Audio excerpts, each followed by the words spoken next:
देखिए, मेरा मानना ये है कि यदि आप प्रदेश का एक बहुत बड़ा इलाका राजनीतिक तौर पे किसी दूसरे दल के लिए, भले ही वो आपके साथ सरकार में हिस्सेदार हो, उसके लिए खुला छोड़ दो तो नुकसान खुद का है। गर्मी के मौसम में जो और गर्मी चढ़ी, ये शुरुआत ही वहीं से हुई थी। उचाना में जो एक कार्यक्रम हुआ था उसके बाद ये और देखिए, कई बार राजनीतिक क्या बोलें, पॉलिटिकल कंपल्शन हो जाती हैं, वो मैं समझता हूँ, लेकिन मेरी नज़र में हमारी पार्टी का कोई नेता कार्यकर्ता ऐसा नहीं है जो ये कहता हो कि जी हम इस समझौते से बड़े खुश हैं। पूरी यही है कि सरकार चलानी थी, और ये चीज़ तो सब कहते हैं। नहीं, ये आपने कहाँ पढ़ लिया या देख लिया कि बर्मा की फैक्ट्रियां मणिपुर में खुल गई हैं। मैं खैर इसको डिनाई नहीं कर रहा, क्योंकि जो बॉर्डर एरियाज़ हैं, आम तौर पे जो नशे के पदार्थ की जो तस्करी होती है वो बॉर्डर एरियाज़ में ही होती है, और हमेशा से ये जो ख़ास तौर पे हमारा नॉर्थ वेस्ट वाला जो बॉर्डर रहा था, इसमें हमेशा ये दिक्कत रहती थी। नेपाल के साथ भी रहती थी और बर्मा के साथ भी रहती थी। और जो आपने जिक्र किया, चाहे वो गुजरात है या मणिपुर है, बहुत बड़ी खेप पकड़ी भी गई हैं।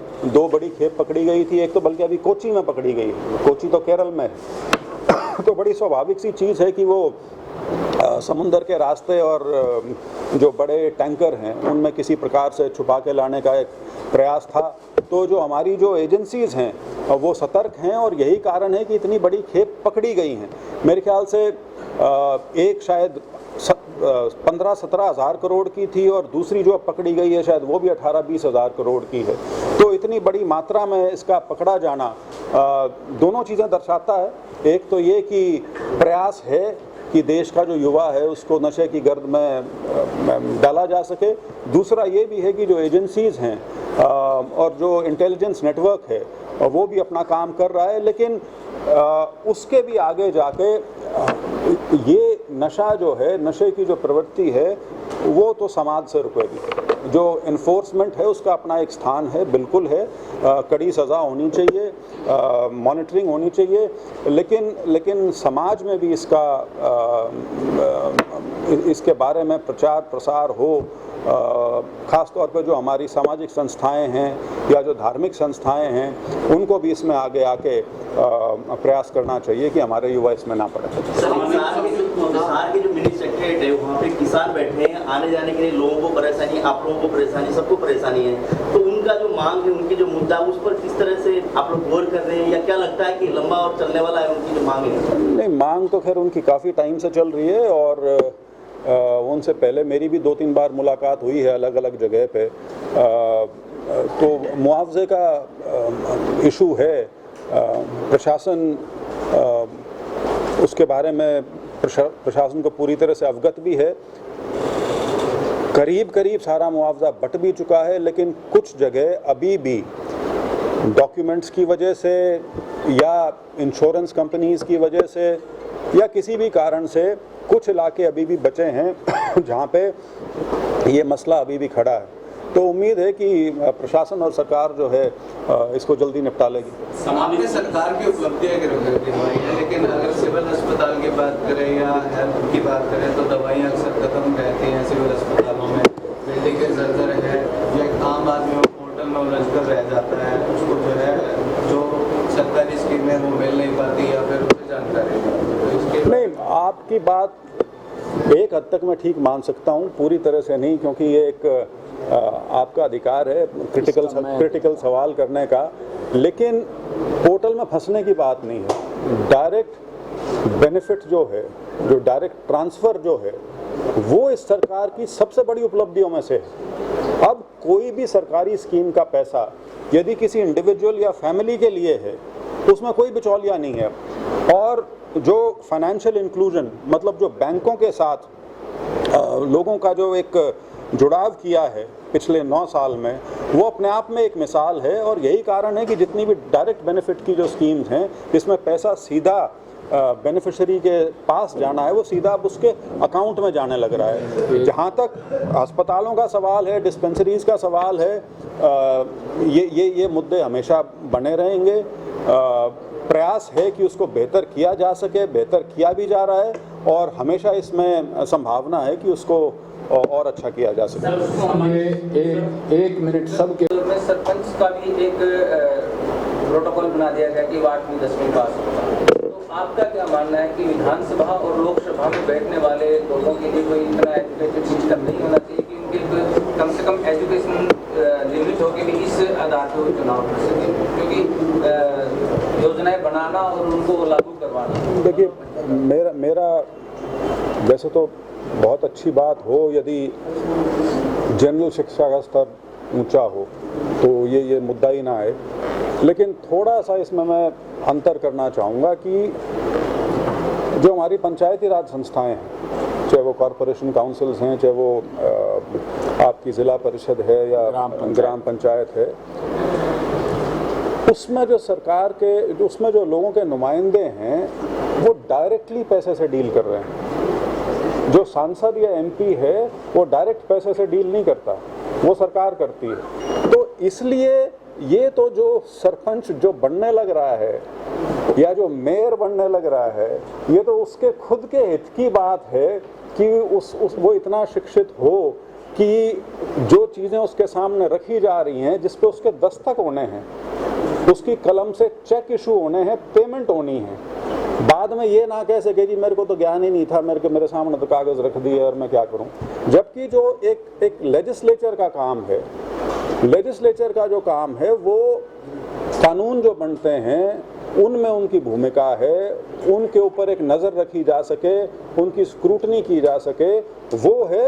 हाँ, ये मैं आपकी बात से सहमत हूँ कि शिक्षा का स्तर यदि बेहतर हो हर जगह तो उसका स्वागत है, लेकिन थोड़ा सा ये टेक्निकल इशू है। हालांकि मैं निजी तौर पे ये ज़रूर मानता हूँ कि लीडरशिप का पढ़ाई से कोई लेना देना नहीं। इस देश के बहुत बड़े लीडर हुए हैं, के कामराज मेरे ख्याल से अनपढ़ थे, वो चौधरी देवीलाल भी मेरे ख्याल से ज़्यादा पढ़े लिखे नहीं थे। तो इस स्तर की लीडरशिप जो आई है तो उसमें शिक्षा कभी आड़े आई हो ऐसा मैं नहीं मानता। मेरा खुद का निजी मत ये। एक मिनट, ये काफ़ी देर से कोशिश कर रहे हैं। हाँ जी, सम्मानित सांसद महोदय, आपने आज जो सरकार की उपलब्धियां गिनाई, इसका एक तगमा आपके बीजेपी के कुंदन के नेता ने दिया। गुमशुदा सांसद कहा है बीजेपी के, तो उनमें से आप भी एक है, इस पर क्या टिप्पणी करें? देखो, ये टिप्पणी अगर किसी एमपी एमएलए ने या दी होती तो मैं इसका जवाब देना उचित समझता। अब एक अपने घर की पार्टी का स्वयं भू कोई आदमी नेता बना हुआ है जो आज तक शायद सरपंच कहीं नहीं बना, डिग्रियां कहता कुछ है, असलियत कुछ और है, तो ऐसे व्यक्ति के बात का जवाब देना मैं कोई ज़्यादा उचित नहीं समझता। इतना ज़रूर कहूँगा कि हाँ, 1-1.5 साल का पीरियड ज़रूर था जिसमें जो एक जनप्रतिनिधि होने के नाते जो लोगों से एक संपर्क होता है उसमें कमी बिल्कुल आई थी, और उसका कारण कोरोना था। और उसके बाद जो हमारे यहाँ किसान आंदोलन चला, जो शायद सबसे ज़्यादा तीव्र जो है हमारे क्षेत्र में और हमारे आसपास के भिवानी और जींद साइड में जो इलाके लगते हैं, ये उसकी धुरी थी। तो हाँ, वो करीब 1.5 साल का समय ज़रूर था जिसमें लोगों से जो एक मेल मिलाप होना चाहिए उसमें बहुत कमी आई थी। बट अन्यथा अब तो पिछले 1.25 साल से, पिछली मार्च से मेरे ख्याल से तो मैं निरंतर ही अपने हल्के में हूँ।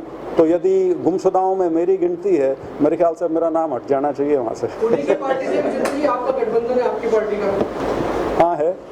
तो ये रहना चाहिए क्या? अभी तक तो है। लेकिन क्या कितनी संभावना है? ये आप मेरे से जो कहलवाना चाह रहे हो, मैं 10 बार कह चुका। देखिए मेरा मानना ये है कि यदि आप प्रदेश का एक बहुत बड़ा इलाका राजनीतिक तौर पे किसी दूसरे दल के लिए, भले ही वो आपके साथ सरकार में हिस्सेदार हो, उसके लिए खुला छोड़ दो, तो नुकसान खुद का है। पिछले दिनों दिल्ली में भी आपकी बैठक हुई थी, सारे एमपी थे, बस साहब भी थे, आपके नहीं, मैं उसमें नहीं था, मैं उस समय इंग्लैंड में उसी दिन मैं मेरे हाँ बाकी सब सांसद को छोड़ के बाकी सभी तकरीबन एक आगे जितनी जल्दी ले लेंगे फैसला सही रहेगा। आप कितने इत्तेफाक रखते हैं? नहीं, मैं तो काफ़ी टाइम से कह रहा हूँ बल्कि ये सारी जो क्या बोलूँ गर्मी के मौसम में जो और गर्मी चढ़ी ये शुरुआत ही वहीं से हुई थी। उचाना में जो एक कार्यक्रम हुआ था उसके बाद ये और देखिए कई बार राजनीतिक क्या बोलें पॉलिटिकल कंपल्शन हो जाती हैं, वो मैं समझता हूँ, लेकिन मेरी नज़र में हमारी पार्टी का कोई नेता कार्यकर्ता ऐसा नहीं है जो ये कहता हो कि जी हम इस समझौते से बड़े खुश हैं। ऐसी क्या मजबूरी है पार्टी की जो मजबूरी यही है जी, सरकार चलानी थी और ये चीज़ तो सब कहते हैं। आपके लोकसभा क्षेत्र से भी दुष्यंत जी तैयारी कर रहे हैं, ये बड़ी अच्छी बात है, लोकतंत्र है, इलेक्शन साल बाद आने हैं तो बहुत से लोग तैयारी कर रहे हैं। दुष्यंत क्या बहुत लोग तैयारी कर रहे हैं, शायद हमारी मदद करने के लिए कर रहे हैं। सर आपके लोकसभा क्षेत्र में बहुत सारे इलाके में धरने चल रहे हैं, निरंतर 150 दिन से लोग बैठे हैं, उस पर किसी का भी ध्यान नहीं जाता। आश्वासन जरूर देखे आते हैं, कोई तो कहता है कि हमारे चुनाव चिन्ह इस पे वोट दे देना तब हम रास्ता खुलवाएंगे। सरकार निरंतर आप लोग जो वहाँ से टपते देख रहे हैं, तलवंडी है, आजाद नगर बैठे हैं, अब बरवाला में जैसे वहाँ के पार्षद हैं धरने पर बैठे हैं कि वो कहते हैं कि विकास कार्य के लिए प्रशासन ने मना कर दिया, पंचायत की जमीन पर वो लोग बैठे हैं। अब देखिए इन सब चीज़ों के मैं विस्तार में नहीं जाना चाहता, लेकिन आपने बरवाला का जिक्र किया। हालांकि स्थिति तो ये 70 साल से है बरवाला की, लेकिन आज के दिन वो उभर के आ गई। तो कई बार जो प्रशासन है उसका हाथ तंग हो जाता है, क्योंकि जानबूझ के यदि अनियमितता हो तो उसमें फिर जवाब देना भी बहुत मुश्किल हो जाता है। तो बाकी मेरी सारे अधिकारियों से बात हुई है, यहाँ के कमिश्नर से भी बात हुई है, डीजी अर्बन लोकल बॉडीज़ जो हैं उनसे भी मेरी बात हुई है, और बल्कि आज शायद जो हमारे चेयरमैन हैं रमेश जी वो चंडीगढ़ जा रहे हैं और मेरे ख्याल से डीजी अर्बन लोकल बॉडीज़ से उनकी बात होगी।